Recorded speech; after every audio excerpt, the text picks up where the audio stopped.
Today, we put ourselves in the shoes of Cynthia Carroll. Imagine you've become CEO of one of the world's largest mining companies, Anglo-American. $25 billion in sales, 162,000 employees, 2/3 of them in South Africa.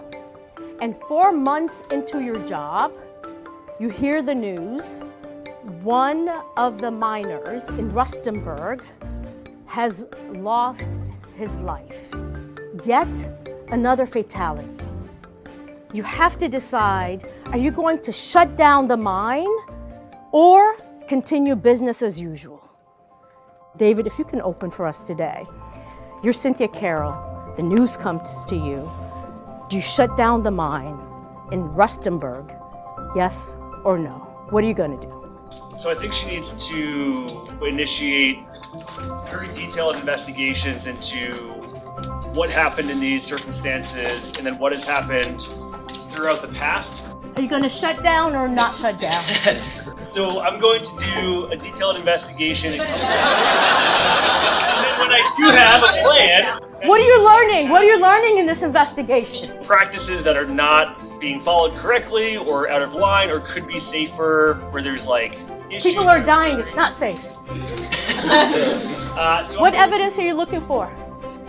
When you get the opportunity to participate, you need to be able to compact the information that you're going to present in a very concise and clear manner.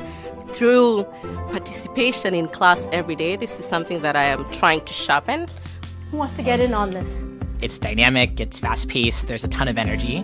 Everyone's really excited to jump in and contribute. I learn a lot from my peers as much as I learn from the faculty, if not more.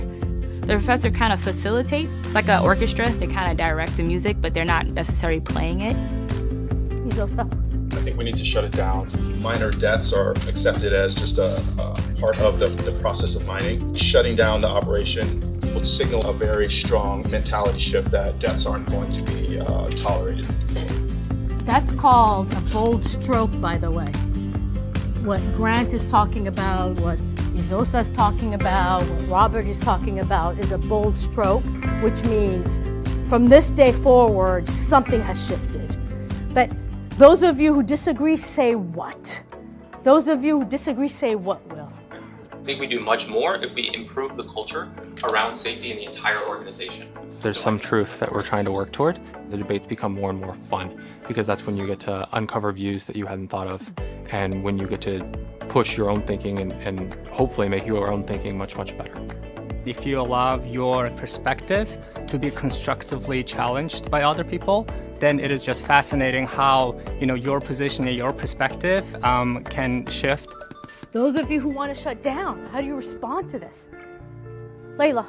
We shut down the plant because we had safety issues, and we made a stand, and we started making a safety culture, like we had a safety. The fact that we can have difficult, uncomfortable conversations, we can talk about race, we can talk about politics, and still be friends at the end of the day. And to have people who are not from a specific group, but still have sympathy and empathy is pretty unique. Beyond cultural and beyond structural, we also talk about just the people of the organization. The overseers are generally white and the workers are generally black. The language which they communicate is called Finagolo, and it's largely a command and control language. So you're saying some structural, you're saying some linguistic communication barriers, you're saying some organization cultural issues around the entire organization. I think the case method also gives you humility. Your perspective is not enough to figure out the answer to a question, and actually gives you the ability to ask other people what their perspective is. So there's 27 countries represented in our section of 94 people, and because of the way that the case method is structured, we can sort of get underneath what are those differences really tied to. Are there cultural things about where you come from that makes the business world operate slightly differently? And are there things that we can learn from those differences? I think consumers are critical here. So not only do they care about having high quality inputs to their supply chains on time, but they will also care about safety. In the first month or couple weeks of class, I was hesitant to participate.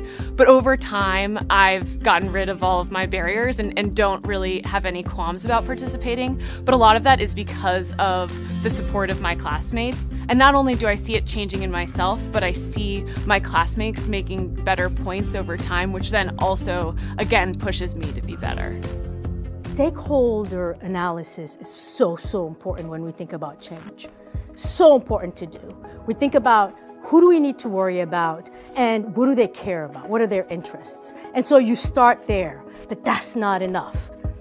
You have to then say, where do I need to invest the most time? Who is in this cell? The board.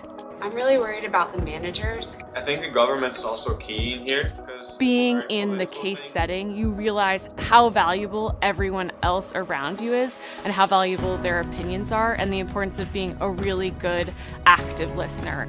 So before we shift from this and think about some action planning, I just want to show of hands, because it's not clear to me in this room, how many of you are shutting down? Really? And how many of you are not shutting down? So most of you are not shutting down. Wow. So are we going to resolve this now, or are there points that we need to make? I don't know if I think this is a performance gap. I don't know if this is about best practices. To me, this is about culture. If all these minors were like white and not black, I think the death rates would look very, very differently, because I think people would consider the value of the lives of the people in the mine very differently. The question we have to ask is this company extracting more value from the community than it's providing? It's scary to be vulnerable in a working world, so you're oftentimes taught to put up a shield.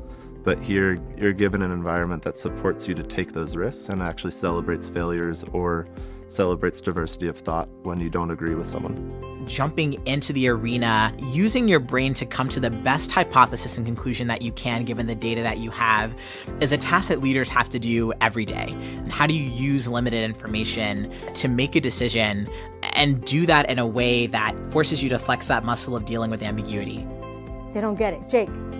Yeah, and dragging it back up from the front line to the CEO position, one of the things that I was thinking about is not just all of these different elements that we should be considering in terms of safety, but also the leadership capability of Cynthia herself.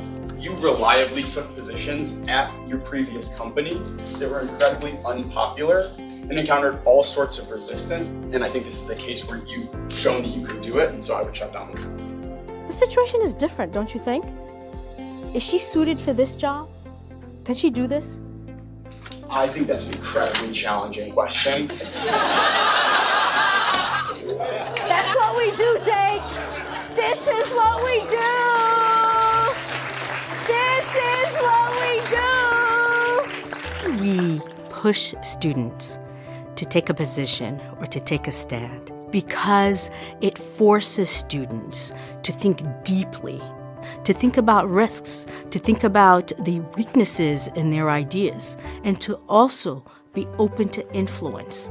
I want them to set high standards for themselves. I want them to be challenged. I want them to challenge others. So what initially brought me here was that I wanted to complement the skills that I've developed in architecture and consulting with business skills. But once I got here, those priorities completely changed. What inspires me now is really the having super engaging discussions with my peers. I don't think that I've ever been that intellectually stimulated on a day-to-day basis as I am here. And I think for me, that's inspiring, and it just wakes me up every day with excitement. I think I recognized that I wasn't pushing myself to think differently or to lead differently. I wasn't going to do anything extraordinary. And I thought maybe if I came here, I would be pushed in a way that would lead me to develop into someone who could change something. At HBS, there's just no one here who wants to come out the same way they came in. And that's really exciting. 30 years ago, Cynthia Carroll, 30 years ago, was actually in your seats, in these exact same seats. And because of her, thousands and thousands of minors in the world are paid better, are much safer, and are leading better lives with much more dignity. one day, not only that could be you, I know that one day it will be you.